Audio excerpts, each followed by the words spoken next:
we're gonna use this app right here. It's called Top 9, and it's gonna show you the 9 pictures that have most likes in your Instagram account.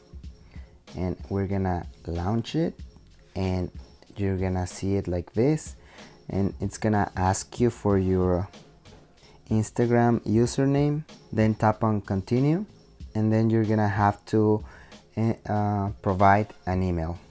Once your email is in, just type on find my top 9, and it's gonna look for your pictures in your Instagram account.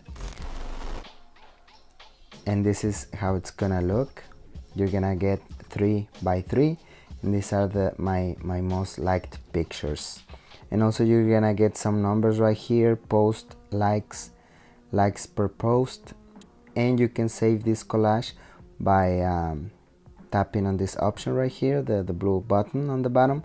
And you can also print the images in some products like these ones right here, like a phone case, like